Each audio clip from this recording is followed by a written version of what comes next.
JEE के सारे exam खत्म हो गए और अभी भी कंफ्यूजन है कि मैं ड्रॉप लूँ या ना लूँ। ये मुझे भी था जब मैं ले रहा था, तो पूरा एक चार्ट बना के तुम्हारे लिए लेके आया हूँ कि तुम्हें किस समय पे लेना चाहिए, कब नहीं लेना चाहिए। बहुत सारे बच्चों को बोलूँगा कि तुम्हें नहीं लेना चाहिए। हालांकि बात थोड़ी अजीब सी लगेगी, पर लाल में लिखा हुआ है। मैं बताऊंगा कि बहुत सारे बच्चों को नहीं लेना चाहिए। पर अगर आपके मन में कंफ्यूजन है कि ड्रॉप लूँ या ना लूँ, ये अपने को समझने की आवश्यकता है। हमारे जीवन का एक महत्वपूर्ण ईयर है। अगर हम इसमें टाइम लगाएं तो हमारे पास डिसेंट रिजल्ट आने चाहिए, उस समय फायदा होगा और इसमें कोई नुकसान वाली बात नहीं। पर पहले समझते हैं किसको लेनी चाहिए, किसको नहीं लेना चाहिए। समझे अच्छे से कैसे मैंने इसे स्ट्रक्चर करा है, वो आपको बात कहानी समझ में आएगी। अगर आप बहुत ध्यान से देखो तो मैंने इसको ऐसे डिवाइड करा है। कौन सी क्लास, क्लास मतलब क्या आपने 11th 12th में क्या करा था, प्रॉपर मेहनत प्लस गाइडेंस, यानी कि क्या आपने उस क्लास में पूरी प्रॉपर गाइडेंस कोचिंग के साथ और पूरी मेहनत करी थी। पूरी मतलब क्या आपका एवरेज टाइम क्लास मिलाकर 7-8 घंटे से ऊपर आप पढ़ा करते थे उसे।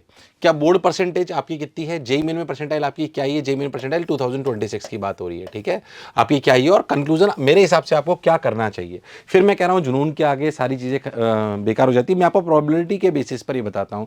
U13 में बहुत सारे बच्चे सेलेक्ट होते हैं। हमारे यहाँ पे बहुत सारे बैचेस बनते हैं। आप मान के चलिए, जहाँ तक मैं जानता हूँ शायद 35 या 40 के बीच में बैचेस बनते हैं। उनमें से हर बैच में से 40-50 बच्चे एनआईटी और आईटी जाते हैं। ये सच है, सारे नहीं जाते, हम आपसे गलत नहीं बोलेंगे, पर 40-50 बच्चा हर बैच में से ऑलमोस्ट एनआईटी और आईटी चला जाता है। अच्छे एनआईटी आईटी इसमें चला जाता है, अच्छे कॉलेज में चला जाता है। बट आपको किसमें से कौन जाता है, कैसे जाता है, तो अनुभव के आधार पे आपको कह रहा हूं। मैंने खुद ने भी ड्रॉप लिया था, मुझे लगता है मेरे जीवन का सबसे अच्छा निर्णय था। बट आपको अनुभव के हिसाब से निर्णय बताना चाहता हूं। अगर आप 11th 12th के बच्चे थे, जिसने 11th और 12th में तैयारी करी थी, मेहनत के साथ करी थी, 7-8 घंटे पढ़ा था और प्रॉपर कोचिंग भी जाता था, अगर आप नहीं गए थे तो फिर आप इस वाली कैटेगरी में आ जाओगे। आपने कोचिंग ज्वाइन ही कर ली थी, बस पढ़ा कुछ नहीं था, तो फिर आप इस कैटेगरी में अपने आप को मान लेना। पढ़ाई तो करनी ही पड़ेगी, चाहे बोर्ड की करो चाहे कैसे भी करो। और आपने प्रॉपर गाइडेंस करी थी और आपकी बोर्ड में परसेंटेज 75% से ज़्यादा है और जेई में 2026 में आपकी परसेंटाइल 50 से ज़्यादा आई है, तो आपको 100% दोबारा ट्राई करना चाहिए। ये मेरी व्यक्तिगत सलाह है। इन सब बातों में एक बार बोलता हूँ, मन से आवाज़ आनी चाहिए। नहीं भी आ रही है तो थोड़ा सा प्रयास करिए कि वाकई मैं अपने आप को उस जगह झोंकना चाहता हूँ। अगर बिल्कुल एग्जॉस्ट हो चुके हो तो एक अलग बात है, पर अगर जुनून है तो करना चाहिए मेरे हिसाब से। अगर आप 11th 12th में आपने तैयारी करी थी, आपने सॉरी 11th 12th में क्या आप बचे थे और आपने उस समय कुछ पढ़ा ही नहीं, आप ग्रामीण परिवेश से आते हो या आपने किसी भी कारणवश सिर्फ बोर्ड पे फोकस करा था, ठीक है सर, बोर्ड पे फोकस करा था और आपकी बोर्ड में 75% से ज्यादा है। 75% का मतलब मेरा सीबीएसई से है या आप एलिजिबल हो, इसका मतलब मैं बोर्ड परसेंटेज और एलिजिबिलिटी, एलिजिबल समझते हो आप, जो बच्चे टॉप 20% में होते हैं किसी भी अदर बोर्ड के, तो अगर देख रहे हैं तो मेरी बात समझ जाएंगे, ठीक है। तो बेसिकली आप एलिजिबल हो, इसका मेरा मतलब है आप एलिजिबल हो, अब आपको दोबारा बोर्ड देने की आवश्यकता नहीं है। क्योंकि कई बच्चों को दोबारा वैसे भी तैयारी करनी पड़ती है, जो और करते हैं और कई बच्चे निकलते भी हैं, है ना। पर तो जाहिर सी बात है थोड़ी ज़्यादा मेहनत करनी पड़ती है। जिनकी बोर्ड में 75% से कम रह जाती है, पर वो वापस इंप्रूवमेंट भी भरते हैं या एनओएस वगैरह से देते हैं, जो ओपन स्कूलिंग के बोर्ड्स हैं, और साथ में जेई की तैयारी भी करते हैं, तो जाहिर सी बात है थोड़ी सी मेहनत उनकी बढ़ती है। इसमें कोई शक और संशय वाली बात नहीं है। और आपकी कोई भी परसेंटाइल है, अगर आपने सिर्फ बोर्ड में करा था और आपकी 75% से ज़्यादा आई है, आपकी कोई भी परसेंटाइल आई हो, कोई फर्क नहीं पड़ता। हो सकता है बहुत सारे बच्चों ने एग्जाम भी ना दिया हो, तो भी उन्हें 100% करना चाहिए। 11th+12th है, फोकस्ड ऑन बोर्ड है और 50% से कम आई है बोर्ड में, ठीक है। और जेई में दिया था पर 20% से कम है, मतलब ऐसे टाइम पास ही दिया था। तो सोचो, मैंने क्रॉस लगा रखा है वैसे, पर सोचो क्या, सोचो सोचो क्या साइंस आपके लिए है। मतलब सोचना है, मन से आवाज आया है यार मैंने पढ़ाई नहीं करी। इस कैटेगरी में बच्चे हो सकते हैं बिल्कुल पढ़ाई नहीं करी यार, तो क्या होगा, तो आप ट्राई कर सकते हो, वरना मत करो। अगर मैंने पढ़ाई करके भी बोर्ड में 50% से कम लाया और जेई में भी कुछ नहीं करा, तो हो सकता है साइंस मेरा कप ऑफ टी नहीं हो। इसका मतलब ये नहीं है आप टैलेंटेड नहीं हो, आपको कुछ और सोचना चाहिए। साइंस से मैंने 12th तो कर ली, पर अब मेरे को कुछ साइंस में कुछ ऐसी फील्ड लेनी चाहिए जिससे मैं उसमें आगे कर पाऊँ। उसमें मेरी कौन सी फील्ड में इंटरेस्ट है, क्या मुझे किसी और सेक्टर में अपने आप को डिफाइन करना चाहिए, आपको सोचना पड़ेगा। पर मैंने पढ़ाई नहीं करी थी, तो फिर आप ले भी सकते हो, बट ये सलाह आपको सोचनी पड़ेगी। तो इसलिए कहा सोचो, एकदम से मना नहीं करा है, सोचने के लिए बोला है, ठीक है।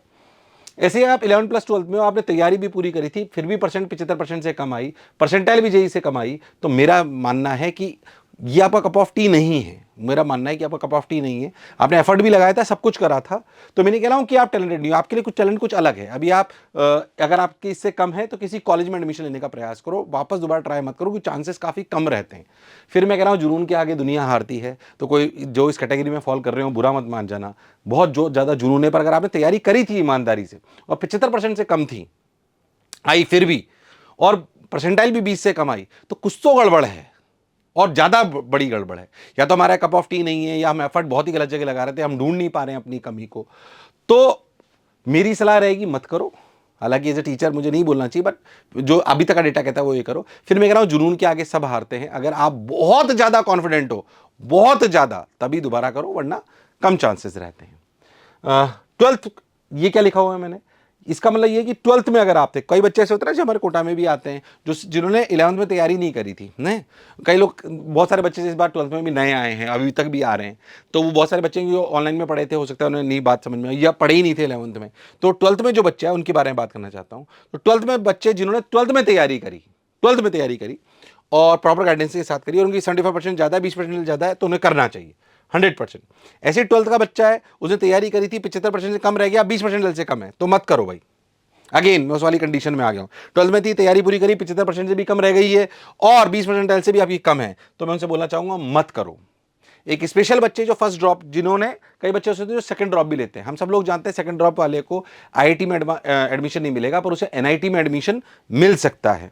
तो कई बच्चे होते हैं जो सेकंड ड्रॉप के लिए मुझसे पूछते हैं। तो सेकंड ड्रॉप के लिए जो बच्चे पूछना चाहते हैं उन्हें बताना चाहता हूं कि अगर आपने फर्स्ट ड्रॉप लिया था और इससे पहले तैयारी नहीं करी थी, इससे पहले तैयारी नहीं करी थी, मतलब 11th में तैयारी नहीं करी थी, फर्स्ट ड्रॉप लिया था, आपने अच्छे से इस ड्रॉप में तैयारी करी थी, आपकी 75% से बोर्ड में ज़्यादा है, और 70% से ज़्यादा आपकी आ चुकी है जेई मेन 2026 में, और आप में हिम्मत है वापस मेहनत करने की, तो कर लो। टॉप एनआईटी तक अमूमन बच्चे पहुंच जाते हैं, टॉप एनआईटी तक अमूमन बच्चे पहुंच जाते हैं। ये मैं अपने अनुभव के साथ वो कह रहा हूं। हर साल इतने सारे बच्चे 12th पास करके आते हैं। मैक्सिमम परसेंटेज सिलेक्शन, मोशन की तो वैसे भी जो परसेंटेज सिलेक्शन बढ़ाते हैं वो 12th पास वाले ही बच्चे होते हैं। मैं भी उनमें से एक ही था, मेरे जीवन का सबसे अच्छा निर्णय था वो। तो आशा करता हूं मेरी ये सलाह कई लोगों को अजीब सी लग सकती है, क्योंकि मैं खुद कोचिंग संस्थान चलाने वाला होकर कई लोगों को मना कर देता हूँ कि मत करो, बट जाहिर सी बात है, शिक्षाविद हूं तो स्वार्थ से प्रेरित नहीं, शिक्षा से प्रेरित आपको सलाह देना चाहता हूं।